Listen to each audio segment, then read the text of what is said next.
Portuguese rap music is blaring on a purple-haired girl's tablet as this metro rail train coasts slowly on this Thursday morning.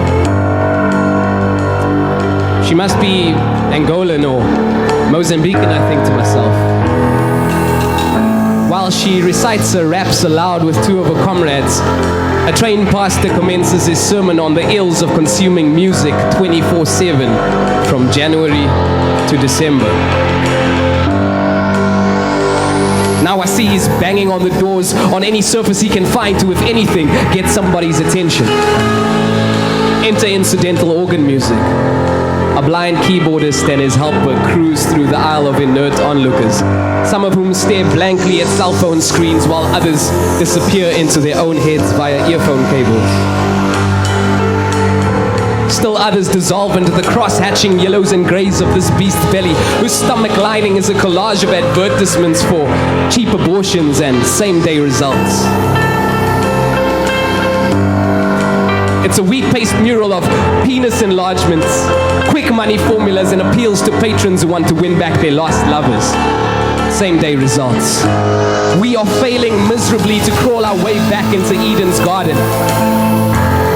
The thought settles on an invisible pillow of tepid air as a beggar in a bright purple trench coat passes by and murmurs something about wanting 10 cents to buy himself a cool drink. 10 cents. His bright purple trench coat reminds me of the Joker, but this isn't a joke. This isn't a comic book. This is the real life. I'm really sorry, sir, but I only want 10 cents to buy myself a cool drink. I can barely make out what he's saying through his long ago decayed, rotten teeth.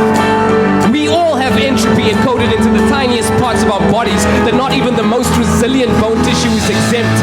Yet somehow we recall some semblance of dynasty, that even the most forgotten of us somehow mirror a royal lineage. It was said that purple was the king's color, so they forced Jesus to wear purple robes, and after they ridiculed his own lineage, had cast lots to see who would get what.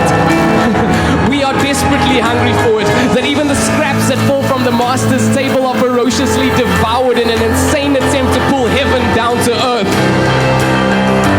The Hollard insurance salesman had just got off for wearing purple ties. Those who in turn sell the security of heaven in meticulously packaged multi-tiered premiums. Our last defense in a world where promise is the exception and hardly ever a norm. Because in this beast's belly, it is our bodies that line the train tracks in single file, one after the other, like an endless row of dominoes waiting to get knocked over. The train pulls into Fundestel station. Time to disembark.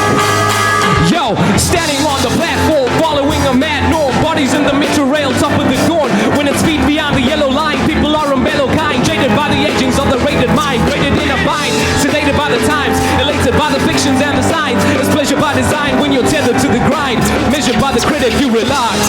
A million pieces, a million wars, a million dry bones, a million more. Jerome Ricks. Lazy peace, relaxing in all our comforts. Jaded visa, lacking a moral compass. Jettison the status and through relativism. Better the system, not with eloquence and eloquent wisdom. Where will it all end? Unfair to be called as if we all been to support to these walls fairly deserving. Repair all those walls where million pieces, a million wars, a million dry bones, a million more. Yo. One thing I dig about this lifetime's fate is the fact that love will always conquer hate. We got wars on the rise, acid rain from the skies. People don't despair, wipe the tears out your eyes. Never mind where you're from or the color of your skin. The battle that we fight is the war within. So line up your soldiers, fully load your machines, and blow self-doubt to a million smithereens. A million pieces, a million wars, a million dry bones, a million more.